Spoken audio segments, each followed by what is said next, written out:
کہ آپ سب جانتے ہیں کہ جب امام علی مقام کے شہزادے 6 مہینے کے شہزادے تھے، شہزادہ علی اصغر، جب ان کی شہادت ہوئی تو ان کی شہادت کے بعد امام میدان میں جانے کی تیاری کر رہے تھے۔ البتہ یہ جو 3 دن تھے، 3 دن جو امتحان کے تھے، اس میں امام نے امتحان دیا، ورنہ اس سے پہلے بھی امام کی کرامتوں کا ظہور ہوا اور اس کے بعد بھی امام کی کرامتوں کا ظہور ہوا۔ اس سے پہلے کہ میں آپ کے سامنے کرامتیں پڑھنے شروع کروں، آپ کو یہ بتاؤں کہ کربلا کے میدان میں اللہ کے رسول علیہ السلام خود بھی موجود تھے۔ حدیث سے ثابت ہے، مشکات شریف کی حدیث ہے کہ حضرت عبداللہ ابن عباس اور ام المومنین ام سلمہ کا وہ خواب، چونکہ جب صحابی کوئی خواب بیان کر دیں تو پھر وہ خواب نہیں رہ جاتا، ان کا بیان چونکہ حدیث ہوتا ہے، اور ہمارے یہاں اس کو اثر بھی کہتے ہیں اہل علم کی زبان میں، یا پھر اس کو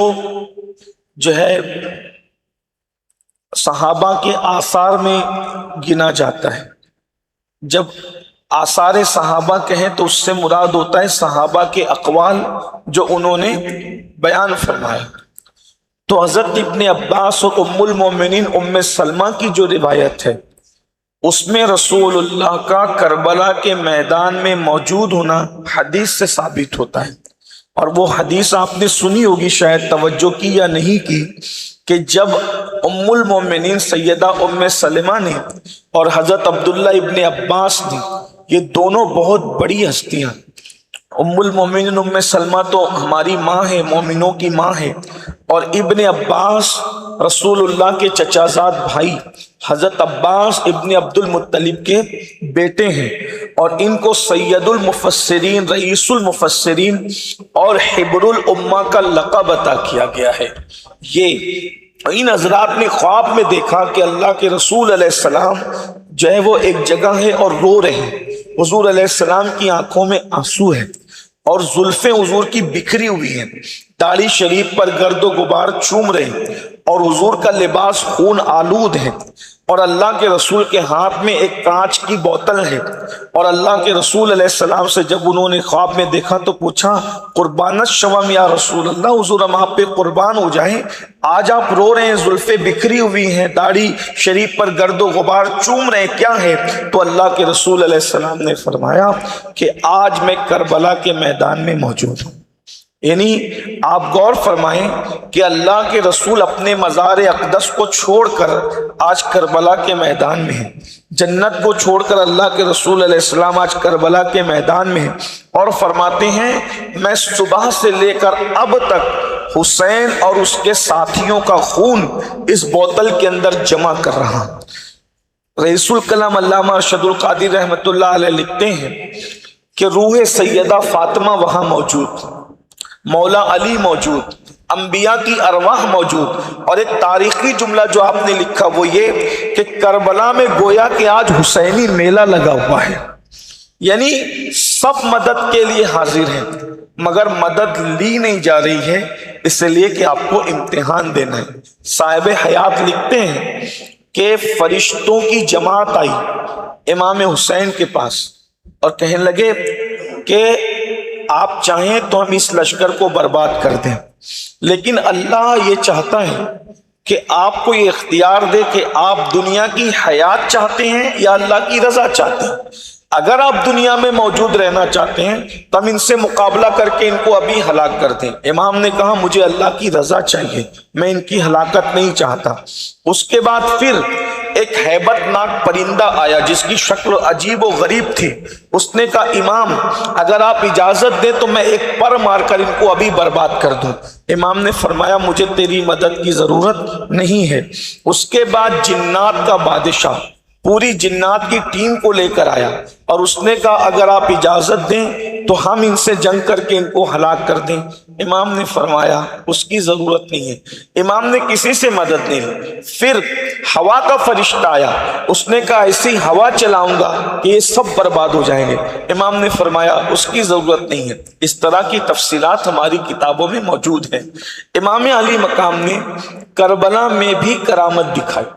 ایک بہت زبان زد ایک واقعہ، دراصل اس کو بیان کیا ہے حضرت فخر پاک رحمت اللہ علیہ۔ یہ جو سلسلہ چشتیہ کلیمیہ نظامیہ ہے، اس میں حضرت فخر پاک ایک بہت بڑا نام ہے۔ ان کے سلسلے کے صاحب سجادہ ہیں، وہ اکثر بیان کرتے تھے اور ان کا بیان موجود ہے کہ جب امام علی اصغر کی شہادت ہوئی، کہ آپ سب جانتے ہیں کہ جب امام علی مقام کی کے شہزادے 6 مہینے کے شہزادے تھے، شہزادہ علی اصغر، جب ان کی شہادت ہوئی تو ان کی شہادت کے بعد امام میدان میں جانے کی تیاری کر رہے تھے۔ اس درمیان میں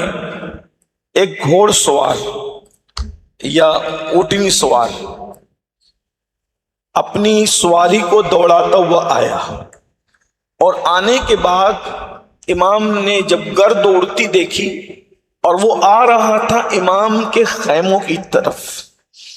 تو آپ نے انتظار کیا۔ جب وہ آیا تو پورا پسینے میں شنابور تھا۔ اس نے سلام کیا، امام کو اس نے پہچانا، سلام کیا، کیونکہ وہ کوفہ کا رہنے والا تھا۔ امام نے فرمایا کون ہو، کہاں سے آ رہے ہو، کیوں آئے ہو؟ تو میں نے حوالہ پڑھ دیا آپ کے سامنے، تو اب میں اس کو مفہوم کے طور پہ پیش کر رہا ہوں۔ تو اس نے کہا امام میں حج کو گیا تھا، تو حج کے بعد جب میں مدینہ منورہ پہنچا تو میں نے دیکھا ایک 10-11 سال کی ننھی سی لڑکی تھی جو روزانہ روضہ رسول پر پورے پردے کی پابندی کے ساتھ آتی،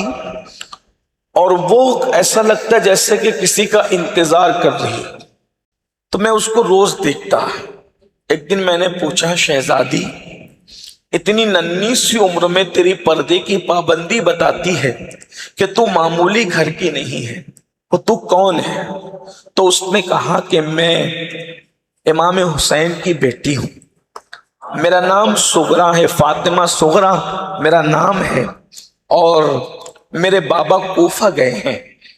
اور جب وہ سفر پہ روانہ ہوئے تھے تو انہوں نے مجھ سے کہا تھا بیٹا تم بیمار ہو تو تم سفر نہیں کر سکتی، کہ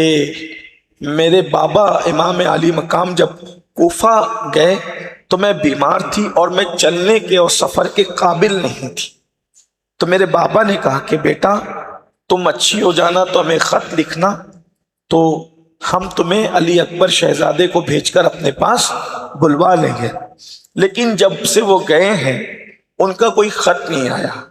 تو میں اسی انتظار میں ہوتی ہوں کہ یا تو قافلہ لوٹ کر آئے گا یا تو ان کا کوئی قاصد آئے گا خط لے کر، لیکن کوئی خط آتا نہیں۔ تو میں نے کہا کہ بی بی میں آپ کے نانا کا غلام ہوں اور اہل بیت کا غلام ہوں، اہل بیت سے محبت کرتا ہوں، اگر میرے لیے کوئی حکم ہو شاید میں آپ کے کام آ جاؤں۔ تو اس وقت انہوں نے کہا کہ میرا خط ہے، میرے بابا کوفہ گئے ہیں لیکن ان کی کوئی خبر نہیں آتا، پتہ نہیں کہ وہ کہاں ہے، کس حال میں ہے، کیا ہے، تو میرا خط ان تک پہنچا دینا۔ اور میں نے کچھ کپڑے ہیں اپنے چھوٹے بھائی علی اصغر کے لیے سل کے رکھے ہیں، اور کچھ کھلونے ہیں، میرے بھائی سے مجھے بڑی محبت ہے، بھائیوں سے بڑا پیار ہے۔ سب سے چھوٹا میرا بھائی ہے علی اصغر، اب اس کی عمر 6 مہینے کی ہوتی ہوگی، تو یہ کپڑے اور یہ کھلونے پہنچانے، یہ خط دینا ہے۔ تو جب وہ حضرت سغرا کا خط لے کر کے وہ بندہ پیش کرتا ہے تو کھلونے اور کپڑے دیکھ کر تو کوہرام مچ گیا، کیونکہ شہزادہ علی اصغر کی شہادت ہو چکی تھی۔